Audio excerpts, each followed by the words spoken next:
Imaginez, vous avez un ordi qui est pas à vous, internet est très limité, ça marche pas du tout, vous avez aucun jeu d'installer, hein, même pas le petit solitaire, le petit truc de base sur Windows, et vous avez juste Excel. Vraiment, je suis complètement stupide, et donc un jour, quand j'étais dans cette situation-là, je me suis dit, je vais faire un jeu, faire un moteur 3D. Et c'est un truc que j'ai fait il y a très longtemps. Je me suis dit, c'est l'occasion, on a des vidéos assez courtes là, et je peux vous présenter un peu des trucs que j'ai fait à côté, qui auraient pas été dans des épisodes complets, mais qui sont quand même relativement intéressants. J'ouvre ça, je vous montre ce truc-là. Ok, alors vous voyez qu'il faut que j'autorise en plus ce contenu, et à l'occasion, je vous montrerai ce qu'on peut faire avec des macros Excel aussi. Ce sera l'occasion de refaire du hack. Je vais essayer de ça, et voilà à quoi ça ressemble. Vous le voyez, c'est juste un truc Excel, et donc ça veut dire que juste l'affichage, l'écran, en fait, c'est juste des carrés, des cellules comme ça qui sont colorées. Donc j'ai un programme qui calcule chaque cellule, quelle couleur elle est censée être selon où on est en train de regarder, quoi. Ouais, ça ressemble pour l'instant à rien du tout, mais si j'utilise des touches, je peux me déplacer en 3D à l'intérieur. Et je trouve ça trop cool.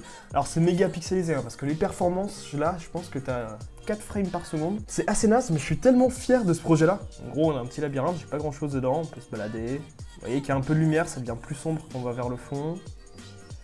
Et c'est tout, hein. Il y a un peu des briques au sol et des choses comme ça.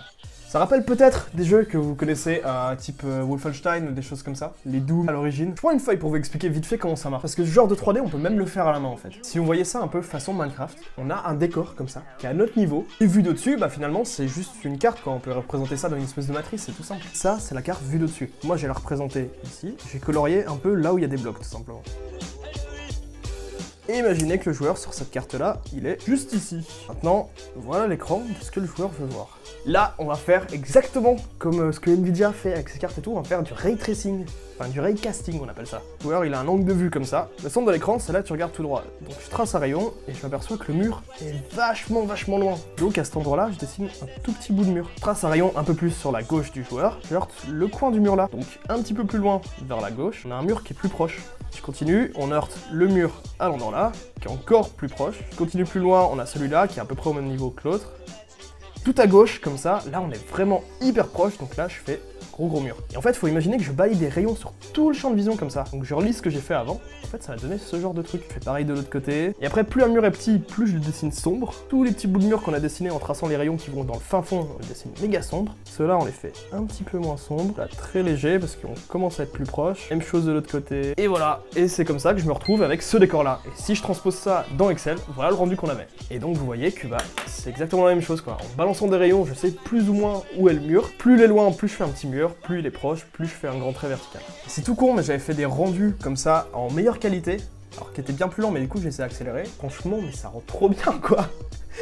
Là c'est limité comme système, tu peux vraiment faire que des trucs carrés quoi, tu peux vraiment faire que du Minecraft. Maintenant je me suis dit on va faire mieux, maintenant que je sais faire des moteurs 3D de base, je me suis dit on va faire un truc un peu plus violent. Et du coup j'ai commencé à faire ce genre de truc qui est capable d'afficher des petits polygones, des petits trucs comme ça où on peut tourner. Je vais pas détailler là comment ça marche, mais c'est technique. Faut juste imaginer que t'as un carré comme ça, qui est un peu ta fenêtre de vue, et derrière moi si j'ai un triangle qui a cette forme là, je sais que les points du triangle terminent là, et donc je les affiche à cet endroit là sur le carré quoi. C'est un peu compliqué. Ce qui est encore mieux, c'est que le vieux Mario 64, qui ressemble à ça, dont l'intro ressemble à ça en tout cas. C'est tellement de la 3D basique à la base qu'il n'y avait pas de texture, il n'y avait rien du tout sur ce modèle là. C'est juste des petites facettes qui sont colorées, qu'on appelle du cel shading en fait dans les jeux vidéo, qui a été réutilisé plus récemment pour des jeux comme Breath of the Wild je crois, Wind Waker se passe pas mal là-dessus aussi. Et donc je me suis amusé à convertir le vieux fichier 3D du Mario 64 en un fichier 3D que moi j'étais capable d'afficher avec mon système qui affiche des triangles. Alors attention là, il a quand même fallu 1 minute environ pour générer une image. Voilà, j'étais capable de faire un truc qui affiche Mario dans Excel. Je sais même pas quoi en dire tellement c'est perché comme truc quoi. Et du coup j'ai généré plusieurs images comme ça et vous voyez que je peux l'animer en changeant un peu la position du modèle 3D.